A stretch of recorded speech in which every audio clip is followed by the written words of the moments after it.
His Excellency Joseph Kabila Kabange, President of the Democratic Republic of the Congo.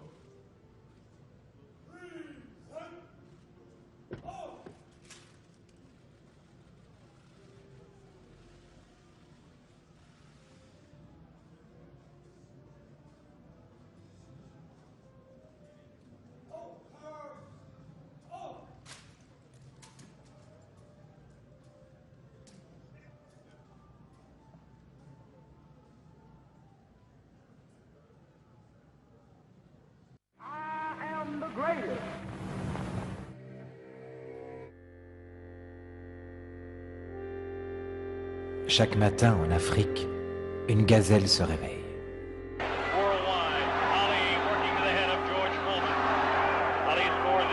Elle sait qu'il lui faudra courir plus vite que le plus rapide des lions pour rester en vie. Chaque matin en Afrique, un lion se réveille. Et il sait qu'il lui faudra courir plus vite que la plus lente des gazelles pour ne pas mourir de faim.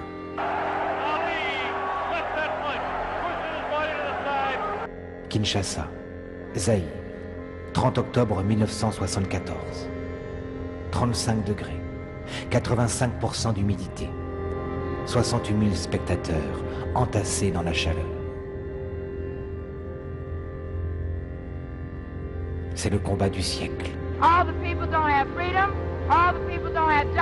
Le combat de deux noirs sur un continent noir, regardé par des millions de blancs.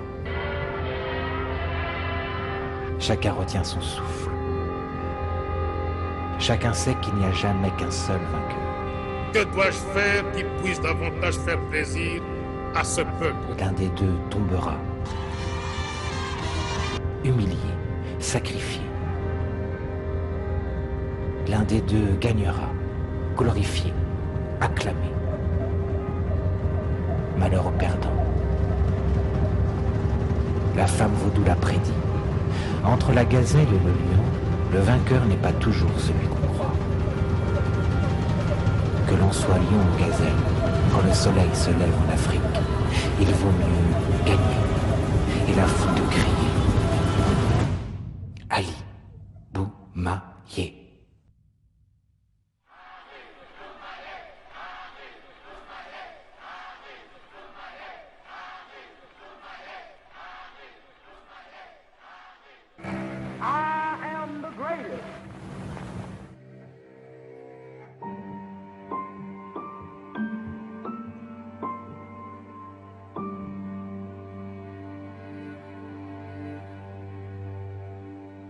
I am the greatest of all time!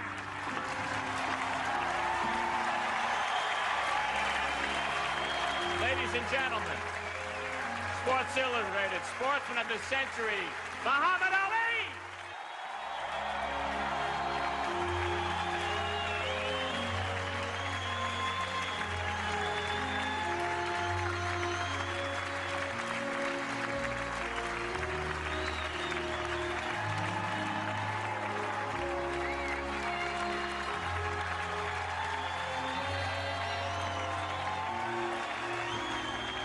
L'Amérique rend hommage à l'un des hommes qui révolutionne la boxe, le sport, le monde. Cassius Marcellus Clay Jr., son nom d'esclave, dit-il, et qu'il déteste, s'entraîne à la boxe pour se défendre et ne plus jamais se faire voler son vélo. Le gamin va vite grandir, vite gagner. Le 22 juillet 1963, il monte un show à l'occasion du championnat du monde poids lourd. Il salue Floyd Patterson, le challenger, et fait semblant de fuir le champion, Sonny Liston. Ce jour-là, l'Amérique le découvre lors de la victoire en un round de Sonny Liston. Un fanfaron de 21 ans cristallise l'attention d'une Amérique sidérée.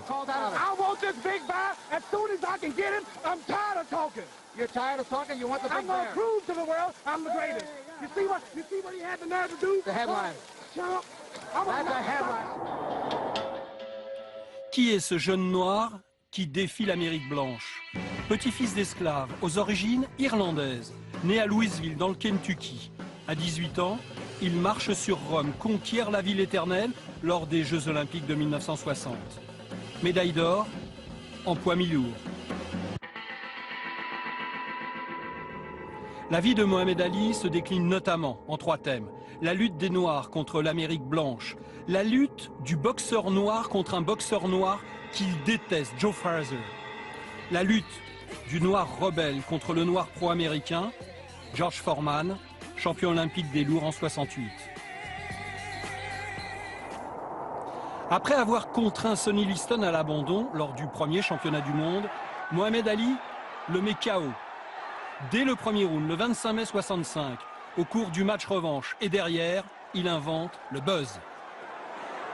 Oh, I'm so great! Oh, I'm so great! Oh, I'm so pretty! I took up the world! 1967, le président Lyndon Johnson s'embourbe au Vietnam. Dans une Amérique traumatisée, Mohamed Ali refuse de prendre part à une guerre qui ne le concerne pas. Il le proclame haut et fort. Mes ennemis, ce sont les Blancs, pas les Viet Cong, les Chinois, ni les Japonais.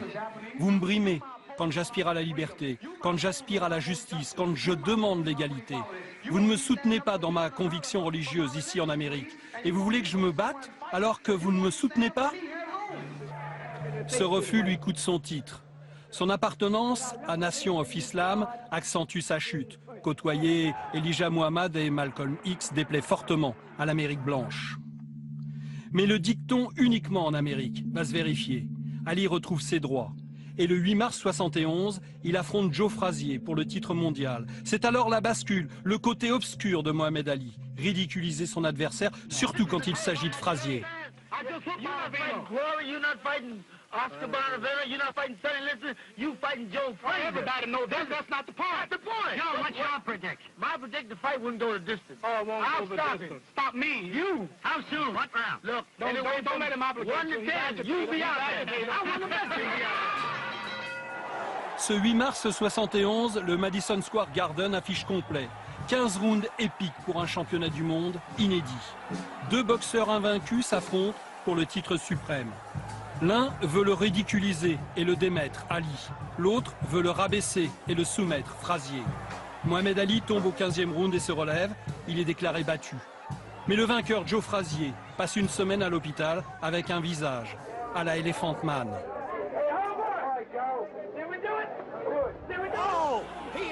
Ali repoussé, Frazier affronte un monstre de puissance, George Foreman. 2 rounds. 6 voyages au tapis pour Frazier, qui perd son titre. Le nouvel objectif de Mohamed Ali s'appelle George Foreman, ce boxeur noir tellement intégré au système blanc. Le combat est prévu à Kinshasa, au Zaïre, le 24 septembre 1974. Mais Foreman se blesse à l'entraînement. Combat reporté. Mais personne ne quitte le Zaïre. Explication. Bill Cayton, le promoteur. George Foreman in training got a cut, so the fight was postponed for 2 months. And during that period of time, everyone wanted to leave. But Mobutu, the dictator of Zaire, said no one leaves. He didn't let Foreman leave, he didn't let Ali leave, he didn't let any of the key people leave. He kept them there. He was afraid if they left, they'd not come back. Ali profite du report pour monter un show extraordinaire auprès du peuple zaïrois. Déstabiliser Foreman et se donner encore plus de courage.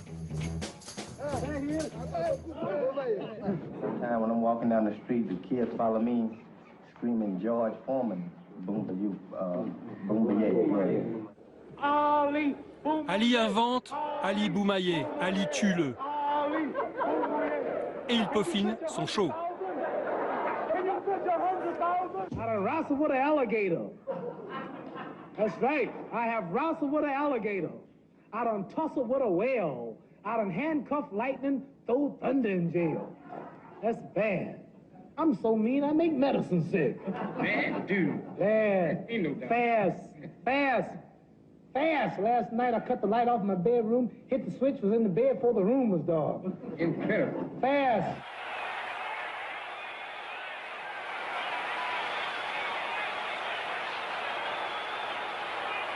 Nuit du 1er octobre 74, The Rumble in the Jungle, le combat dans la jungle.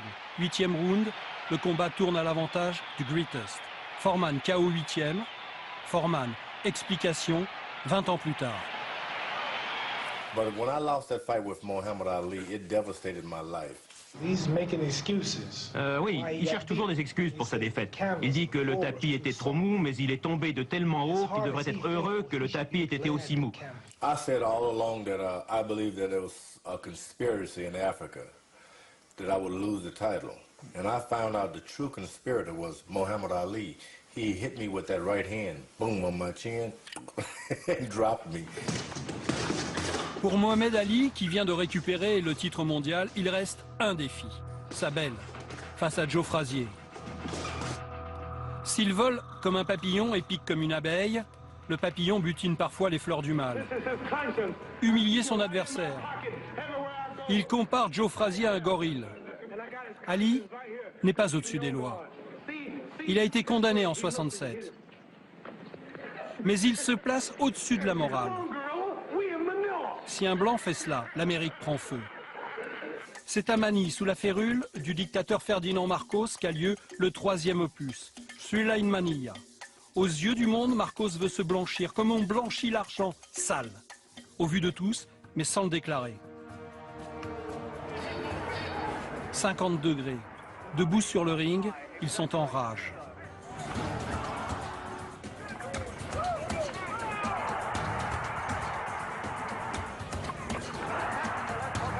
Frazier frappe au corps pour briser les reins d'Ali, lui martyriser le foie et l'empêcher de bouger. Ali lui ferme l'œil droit.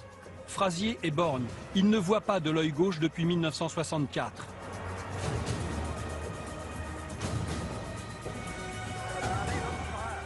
Ali est épuisé. Eddie Fuchs, le manager de Frazier, arrête son boxeur au 14e round. Abandon. Joe Frazier ne lui pardonnera jamais. Rendre les armes, jamais. Plutôt, rendre l'âme. Eddie Fuchs se justifie. J'ai déjà vu 8 morts sur un ring. Je ne veux pas risquer un 9e. Ali vainqueur s'écroule inconscient. Mais dans la conscience collective, Ali est l'homme qui aide à la libération de 14 otages en approchant Saddam Hussein. En 2005, Ali obtient la médaille présidentielle de la liberté, plus haute distinction civile aux USA. JO 96 Atlanta dévoile au monde un Mohamed Ali secoué par la maladie.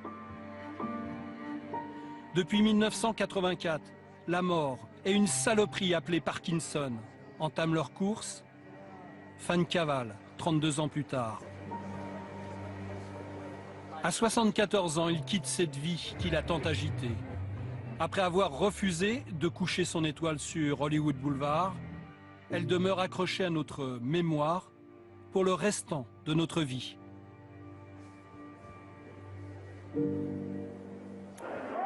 Le combat est légendaire. 30 octobre 1974. Dans la moiteur de Kinshasa, Mohamed Ali affronte George Foreman. C'est Mobutu qui finance cette rencontre et le boxeur n'hésite pas à le prendre dans ses bras. Ce combat, comme l'homme, laisse ici une trace profonde. Il était un boxeur aimé des Aïrois de l'époque. On l'a connu grâce à sa façon de danser sur les rings quand il combattait. Et puis, à cause de sa beauté physique aussi. Ce qu'Ali avait fait ici, ça nous a rendu vraiment honneur, nous les Noirs. Champion olympique à 18 ans, champion du monde des lourds à 22, Cassius Clay trouble. Par ce qu'il est, ce qu'il dégage, ce qu'il dit, ce qu'il veut. Il se convertit à l'islam et devient Mohamed Ali et défend la cause des Noirs aux côtés de Malcolm X. Il était clown quand il allait combattre, provocateur quand il se recoiffait pendant un combat, enragé avant d'entrer sur un ring.